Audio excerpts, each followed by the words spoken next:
নমস্কার বন্ধুরা, প্রত্যেক দিনের মতো আজকেও আপনাদের সামনে একটি নতুন ভিডিও নিয়ে আসলাম। আজকের ভিডিওতে আমি বলবো এই রিজ্যাক্ট 10 মিলিগ্রাম ট্যাবলেট নিয়ে।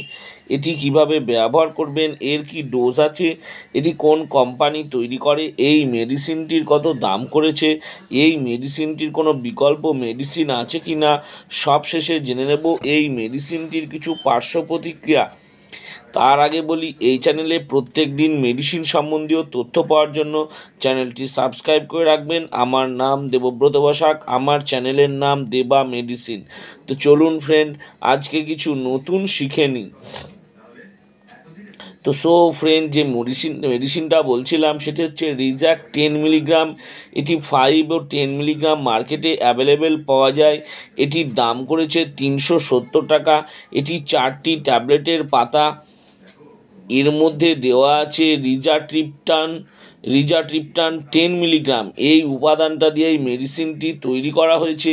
এটি হেমিপ্লেস বা হেমিলার মাইগ্রেনের রোগীদের ক্ষেত্রে এই মেডিসিনটি ব্যবহার করা হয়ে থাকে। এটি আপনার মাইগ্রেনের মাথার ব্যথার চিকিৎসার জন্য ব্যবহার করা হয়। এই মাইগ্রেনের আক্রমণ থেকে বাঁচতে আপনার প্রতিদিন একই সময় খাওয়া দাওয়া, উজ্জ্বল আলো থেকে দূরে থাকা, চরম তাপমাত্রা বা গরম এড়িয়ে চলুন, উচ্চ স্বরে গান বা কোলাহলপূর্ণ জায়গা এড়িয়ে চলুন, অ্যালকোহল ধূমপান এড়িয়ে চলুন, পর্যাপ্ত পরিমাণে ঘুমান। এটি ঘুমের কারণেও হতে পারে। এই মেডিসিনটি রক্তনালীগুলোকে সংকুচিত করে সাহায্য করে, যার ফলে মাইগ্রেনের মাথা ব্যথা কম হয়। এটি শুধুমাত্র মাইগ্রেনের মাথা ব্যথার জন্য ব্যবহার করা হয়, এটা অন্য কোনো ব্যথায় ব্যবহার করা হয়ে থাকে না। আমি যেসব ব্যবহারগুলো বললাম, হতে পারে সেগুলো ছাড়াও হয়তো ডাক্তারবাবুদের এক্সপেরিমেন্টস থেকে আরও অন্য কোনো ক্ষেত্রে ব্যবহার করে থাকেন। এবার জেনে নেব এই মেডিসিনটির ডোজ বা খাবার নিয়ম। এই মেডিসিনটি যেহেতু 5 মিলিগ্রাম এবং 10 মিলিগ্রাম মার্কেটে অ্যাভেলেবেল পাওয়া যায়, সেই জন্য এই ট্যাবলেটটি প্রত্যেক দিনে একটা বা দুটো খাবার জন্য ডাক্তারবাবুরা প্রেসক্রাইব করে থাকেন। এটি অবশ্যই প্রয়োজনে খাবেন, প্রয়োজন ছাড়া খাওয়ার দরকার নেই। এটি দিনে দুবার খাবার পর 5 দিন বা 7 দিনও খাওয়া যেতে পারে, অবশ্যই প্রয়োজনে।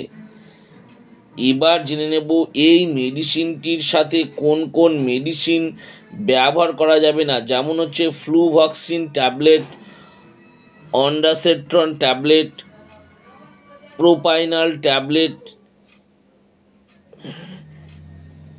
নেপজোরেটন tablet, almotriptan tablet, nortriptyline tablet.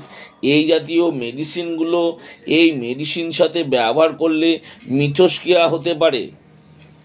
এবার জেনে নেব এই মেডিসিনটি কোন কোন পেশেন্টকে দেওয়া যাবে না, যেমন হচ্ছে প্রেগনেন্ট মহিলাদের ক্ষেত্রে, বাচ্চাকে বুকের দুধ খাওয়ানো মহিলাদের ক্ষেত্রে, হাই কোলেস্টেরল বা লিভারের সমস্যা আছে, বা কিডনির সমস্যা আছে, বা অ্যালার্জির সমস্যা আছে, বা আপনার আগে থেকে এই মাইগ্রেনের কোনো মেডিসিন চলছে, তাহলে আমি বলবো এই মেডিসিনটি ব্যবহার করার আগে অবশ্যই ডাক্তারবাবুর পরামর্শ নিয়ে তবে এই ট্যাবলেটটি ব্যবহার করবেন।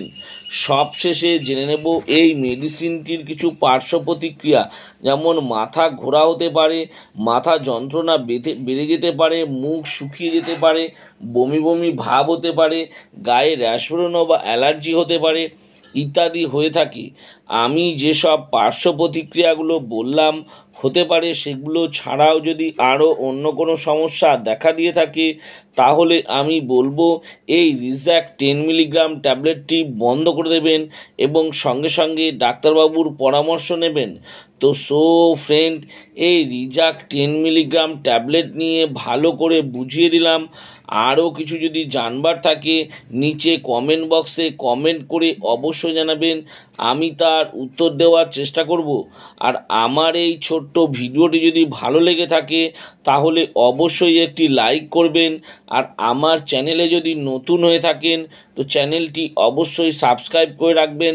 আর পাশে থাকা বেল আইকনটি বা যে ঘন্টাটি আছে সেটি বাজিয়ে দেবেন, যাতে এরকম নতুন নতুন ভিডিওগুলো নোটিফিকেশনের মাধ্যমে আপনাদের কাছে খুব তাড়াতাড়ি পৌঁছে যায়। তো ফ্রেন্ড, ভিডিওটা আজকে আমি এখানেই শেষ করলাম।